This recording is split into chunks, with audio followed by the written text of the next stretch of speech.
बाजारपेठ कशी आहे आणि इथं आम्हाला काय करायचं आहे. या दुकानामध्ये सगळं काही मिळते, इथं कशाचीच कमी नाही, पण आम्हाला काय घ्यायचं आहे. मला सांगतात बाजार भरवावा संसाराचा, नफा काढावा देवाचा, तरीच या नरदेहाचा परिहार उत्तम होत असे, तरीच या नरदेहाचा परिहार उत्तम होत असे. याचं सार्थक करायचं असत तर निश्चितच आम्हाला काय नफा मिळवायचा आहे, तर भगवंताच्या नामाचा, भगवंताच्या रूपाचा, भगवंताचा नफा आम्हाला कसा मिळवता येईल या बाजारातून, याच्यासाठी आम्हाला व्यापार करायचा आहे. म्हणून हे दुकान असलं धडवरत असलं बाजारपेठ नाही मोठी बाजारपेठ.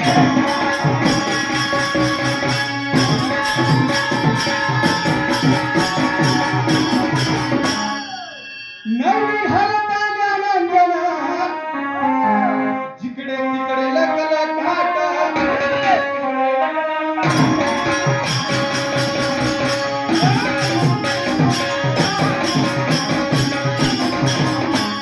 अहो नवी हलता ज्ञानांजना, जिकडे तिकडे लगल घाट, जिकडे तिकडे लगल घाट.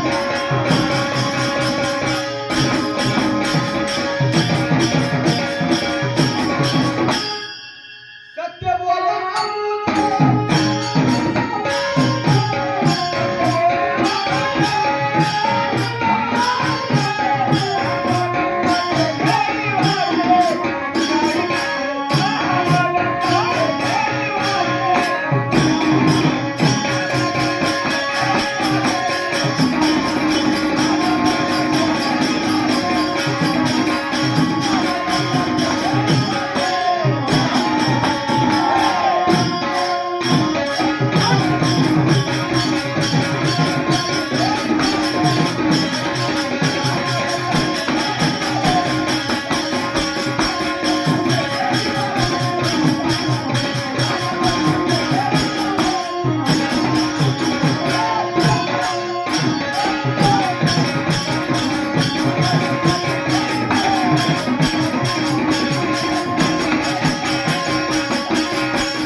आपण ऐकलंय ते काय वाटोळ सुटल्यावर काहीतरी राम म्हणतात म्हणून.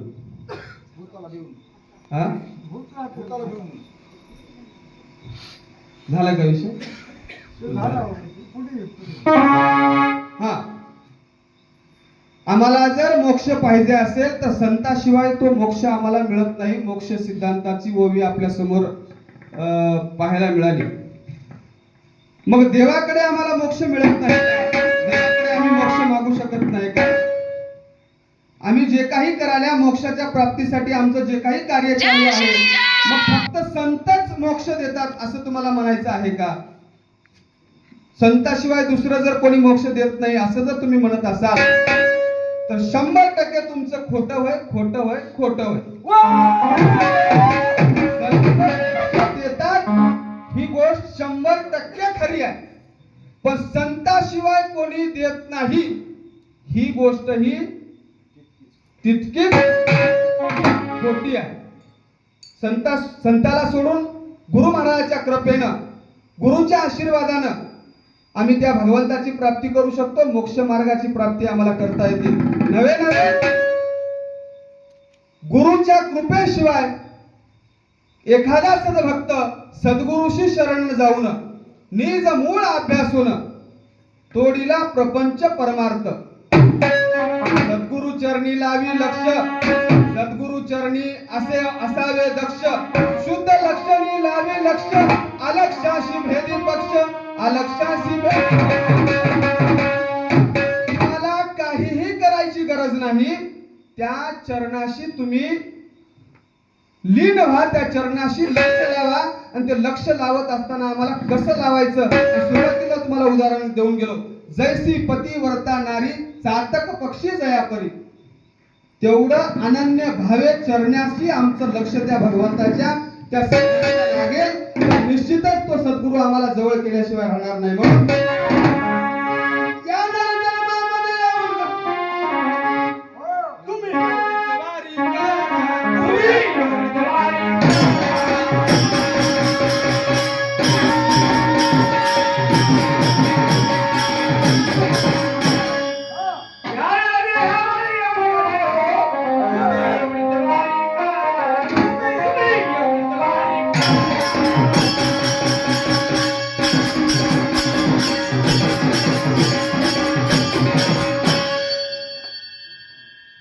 महाराज सांगतात नम्र भाव मंजुळ वाणी शत्रू मित्र दिसेना नयनी लीन होऊन वागावे जना लागू पंच परमार्थ.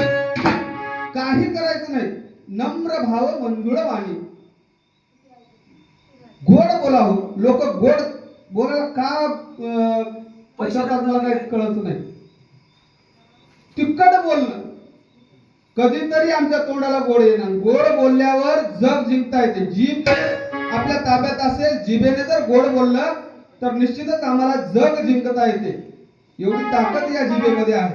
नम्र भाव मंजुळ वाणी शत्रू मित्र दिसेना नयनी लीन होऊन वागावे